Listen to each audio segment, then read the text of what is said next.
Welcome to அரிசி சமையல். இன்றைக்கி நம்ம வீடியோவில் சிம்பிளான புளி சாதம் செஞ்சுக்கலாம். நான் வந்து ஒரு ஸ்பூன் கடலைப்பருப்பு, ஒரு ஸ்பூன் உளுந்தம்பருப்பு, ஒரு ஸ்பூன் வந்து மல்லி விதை, அரை ஸ்பூன் ஜீரகம், அரை ஸ்பூன் வெந்தயம், அரை ஸ்பூன் மிளகு, இது 4 மிளகாய் தான் வச்சுருக்கேன். இது ஒரு நேரத்துக்கு 5-6 மிளகாய் போட்டு நிறையா செஞ்சேன்னா கொஞ்சம் எடுத்து வைப்பேன். இது ரைட் ரோஸ்ட் பண்ணிக்கலாம். நான் புளி ஒரு நெல்லிக்காய் பெரிய நெல்லிக்காய் சைஸ் ஊற வச்சுருக்கேன். அவ்வளோதான். இதை வறுத்துட்டு ஆற வச்சு மிக்சியில் பொடி பண்ணிக்கலாம்.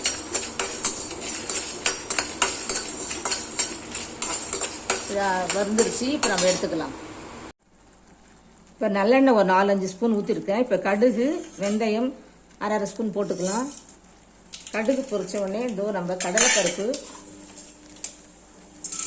உளுந்தம்பருப்பு, 2 காஞ்ச மிளகாய் கிள்ளி போட்டுக்கலாம்.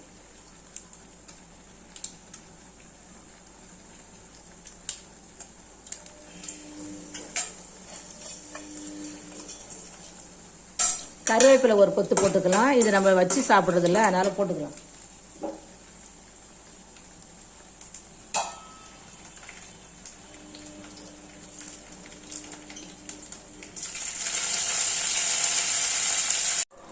பெருங்காயம் போட்டுக்கலாம். மஞ்சத்தூள் கொஞ்சம் போட்டுக்கலாம்.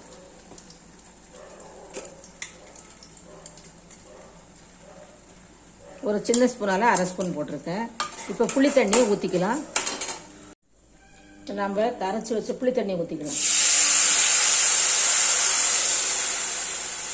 உப்பெல்லாம் அதிலே போட்டிருக்கேன். இப்போ கொதிக்கட்டும் ஒரு 5 நிமிஷம். இப்போ வறுத்து ஆற வச்ச இந்த மிளகு, சீரகம், மிளகாய் இதெல்லாம் நம்ம பொடி பண்ணிக்கலாம். நம்ம இப்போ கோஸாக அரைச்ச அந்த பொடியை நம்ம இப்போ புளி தண்ணியில் ஊற்றிக்கலாம். இப்போ கொதிச்சிருச்சு. இப்போ ஊற்றிக்கலாம். ஒரு கலந்து விட்டுட்டு ஒரு 2 நிமிஷம் இருக்கட்டும். அவ்வளோதான். நம்மளோட புளி சாதத்துக்குள்ள புளிக்கோதர குழம்பு ரெடி ஆயிடுச்சு. புளித்தண்ணி அப்படியே வச்சா புளித்தண்ணி. நம்ம ஸ்டவ் ஆஃப் பண்ணிக்கலாம். இப்போ நம்ம புளி சாதம் கலந்துக்கலாம். இப்போ நான் வானலில் போட்டு வச்சுருக்கேன்.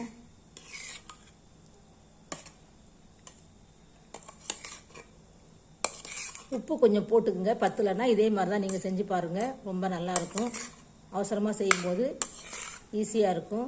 இது 1 பாட் ரைஸாக செய்கிறேன். சூப்பரான புளி சாதம் ரெடி ஆகிடுச்சு. நான் வந்து பெருசாக முந்திரி, வேர்க்கடலை அதெல்லாம் போடலை. பசங்களுக்கு கொஞ்சம் பருப்பு ஐட்டம் பிடிக்காது, பல்லில் மாட்டுன்னு சொல்லிட்டு. அதெல்லாம் தான் ரொம்ப சின்ன வயசுலேருந்தே அப்படி தான் பண்ணிவிடுவேன். வேணும்னா நான் மட்டும் தான் போட்டு சாப்பிடணும். இதே மாதிரி நீங்களும் செஞ்சு பாருங்கள். இது நாக்குக்கு சுவையாக இருக்கும். மாசமாக இருக்கவங்களுக்கு ரொம்ப ரொம்ப பிடிக்கும். நன்றி, வணக்கம்.